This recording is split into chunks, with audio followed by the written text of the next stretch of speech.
Is it possible to become a better speaker by watching a horse? Hi, I'm Michael Davis with Speaking CPR. This past Saturday, I was thrilled and exhilarated to watch the great horse American Pharoah run himself into American horse racing history when he won the Belmont Stakes and became the 12th horse to ever capture racing's elusive Triple Crown. And his performance inspired me to go back and watch a documentary about perhaps the greatest racehorse who ever lived, Secretariat. Secretariat is my earliest memory of watching horse racing. To this day, I can remember like it happened just a few days ago, watching him win that same Belmont Stakes race that American Pharoah just captured.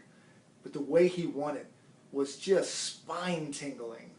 He won that race by 31 lengths. Now keep in mind, in the horse racing world, winning a race by 3 or 4 lengths is considered to be a big margin. 31 is almost unfathomable.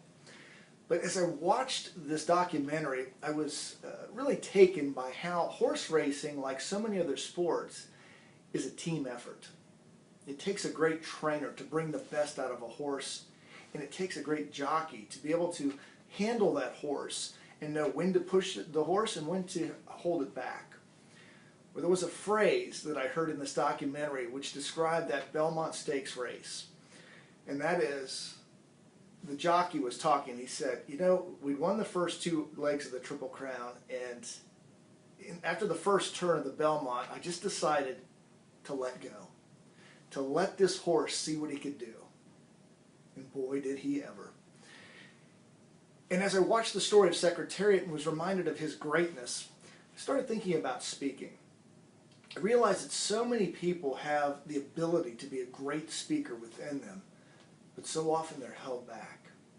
They're held back by their own fears and inhibitions, and sometimes they're held back by the people around them. It could be well-meaning friends or family, or even a coach. Now, it pains me as a speech coach to say that, because I'm sure at some point in the past I've held people back by well-meaning but unintentional phrase that caused them to hold back. What a good coach or good team member should do for you as a speaker is get to know you, get to know your style. If you're not a naturally funny person and have to work at it, well, then they shouldn't try to force you to do outrageous humor. If you're more introverted, they shouldn't have you standing up and jumping up and down on chairs and getting people high-fiving in the audience. That's not your style. So it's very important to know your style and work with others who also know what your strengths are. So as you prepare your next speech and you're getting advice, it's okay, even if you're working with a highly qualified coach, to ask, is this suggestion or is this feedback that I'm getting, does it feel right for me? When I watch documentaries about horses, so often I see that the horses could have been better if the jockey or the trainer only took the time to really get to know that horse and not try to force a different style on that horse. Some horses are speed horses. They're good for about 3/4 or a whole mile and then they're done. Secretariat, running a 1.5-mile race, had to be both fast and have stamina. As a speaker, know your strengths. Work with people who also take the time to get to know your strengths and give you feedback. And as you get more and more experience as a speaker, trust your gut. When you get ideas that you sense aren't in your best interest, don't use them.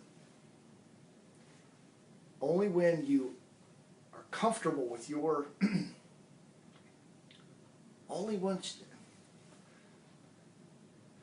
when you have some experience and you start to get to know your style, that's when you will be able to turn it loose. And when you have people, coaches, a team around you that give you good feedback, they'll also know when it's time to turn the reins loose and let you go give the best presentations that you're capable of giving. So until next time, always remember, you have a message in you that other people need to hear.